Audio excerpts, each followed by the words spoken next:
사회적으로 핫한 이슈를 키워드로 알아보는 핫키워드 시간입니다. 김민지 캐스터, 안녕하세요. 안녕하세요. 네, 우리나라 시간으로 지난 21일 오전 조 바이든 대통령이 취임을 하면서 이제 본격적으로 바이든 시대가 열렸습니다. 미국의 정책은 우리 경제에 늘 중요한 영향을 미치는데요. 그렇다면 이 바이든 시대에 주목받는 산업은 무엇인지 핫키워드에서 살펴봅니다. 네, 벌써부터 출범한 바이든 행정부에 전 세계 관심이 집중이 되고 있습니다. 바이든 행정부의 정책에 따라 글로벌 산업 표준이 달라질 수도 있고 각국의 경제는 물론 증시 변동에 큰 영향을 끼치고 있잖아요. 특히 우리나라처럼 수출에 큰 의존을 해야 하는 나라의 경우 그래서 더욱 바이든 행정부의 정책에 촉각을 기울여야 할 수밖에 없을 것 같은데요. 그렇다면 바이든 행정부에서 중점적으로 다루고 있는 기조는 무엇일까요?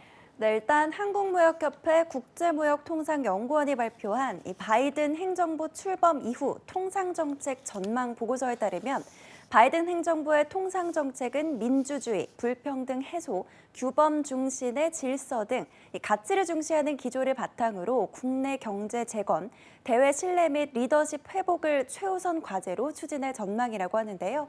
사실 이렇게 이야기를 하면 좀 추상적이죠. 그래서 이때 가장 주목해야 할 점은 내각에 누가 임명이 됐냐겠죠. 현재 바이든 행정부에서 가장 주목을 받는 인물은 존 케리입니다. 존 케리는 바이든 행정부에서 기후변화 특사직에 임명됐습니다. 존 케리는 파리기후 협약을 설계했던 인물 중 하나인데요. 그러니까 바이든 행정부에선 트럼프 전 대통령이 결정한 파리기후 협약 탈퇴를 다시 되돌리겠다는 의지를 보이고 있다는 거죠. 실제로 임기를 시작하며 바이든 대통령이 했던 첫 번째 임무는 파리기후 협약 복귀였습니다. 네, 그만큼 바이든이 친환경과 관련한 정책들에 중점을 두고 있다는 거네요. 네, 그렇습니다. 실제로 존 케리만이 아니라 기후정책 최고 책임자로 지목된 지나 메카시 전 환경보호청 청장을 트럼프 행정부에는 없었던 기후차르에 임명을 했는데요. 지나 메카시는 최근까지 뉴욕시 환경보호단체인 천연자원방어위원회를 이끌어왔을 정도로 환경통입니다. 존 케리, 지나 메카시 이 양대 환경통을 통해서 바이든 행정부는 핵심 공약 등을 함께 주도할 걸로 보입니다.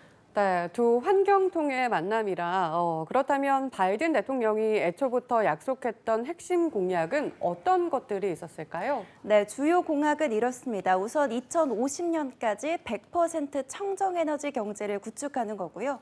이를 통해 탄소 순배출량을 제로로 달성하는 게 목표입니다.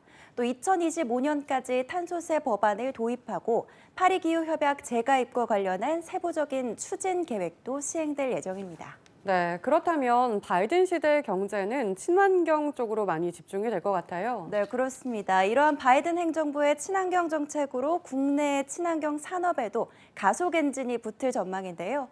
미국은 우리나라 태양광 셀 수출의 90%를 차지하는 주력 시장이자 세계 2위 규모의 전기차 시장입니다. 이 때문에 바이든 정부의 친환경 정책에 맞춰서 전기차와 같은 미래형 친환경 자동차와 관련된 부품, 전장업체에게 이 새로운 기회가 제공될 걸로 보입니다. 뿐만 아니라 조선 기자재 업계도 친환경 선박 시장이 성장할 걸로 예상을 하고 있는데요. LNG 운반선과 LNG 추진 선박 시장에서 시장 점유율을 높여갈 걸로 예상이 돼서 이와 관련한 기자재 업계의 수주 잔액도 꾸준히 늘어날 걸로 전망하고 있습니다. 네, 이러한 움직임이 친환경 산업과 관련한 국내 기업들에겐 정말 희소식이 될 것 같습니다. 또 게다가 한동안 침체되었던 조선 산업도 활기가 찾아올 것 같은데요. 네, 맞습니다. 뿐만 아니라 여기에 앞서서 밝혔다시피 바이든 정부에선 탄소세에 대한 논의가 본격적으로 이뤄질 걸로 보이는데요. 이 탄소세가 적용이 되면 수출에 크게 의존하는 우리 기업 역시 탄소 절감에 동참할 수밖에 없습니다. 이 때문에 우리 산업에도 큰 변화가 찾아올 걸로 보입니다. 네, 어떻게 보면 바이든 행정부의 방향을 정말 뚜렷하다고 할 수 있을 것 같은데요. 친환경으로 나아가는 미래 산업에 더 강한 동력으로 작용할 수 있을 것 같습니다. 네, 한편으론 변수도 있습니다. 바로 미중 갈등이 계속된다는 건데요. 바이든 정부 역시 자국 우선주의를 토대로 대중국 제재 기조를 유지할 예정입니다. 이로 인해 양 사이에 낀 우리로선 상당히 곤혹스러운 상황에 놓일 수도 있는데요. 이 때문에 바이든 정부의 대중 정책 기조를 한동안 유심히 살펴야 할 걸로 보입니다. 가장 최악의 상황은 미중 무역 전쟁이 다시 한번 발생될 수 있다는 건데요. 부디 유연한 정책을 통해서 출구 없는 갈등만이 반복되지 않기를 바라겠습니다. 네, 경제 성장의 수출이 큰 부분을 차지하는 우리나라로선 강대국의 정책에 촉각을 기울일 수밖에 없습니다. 바이든 시대의 개막, 이와 함께 우리 정부와 경제계의 기민한 대처가 이어지길 바라보겠습니다. 핫키워드 김민재 캐스터였습니다. 고맙습니다.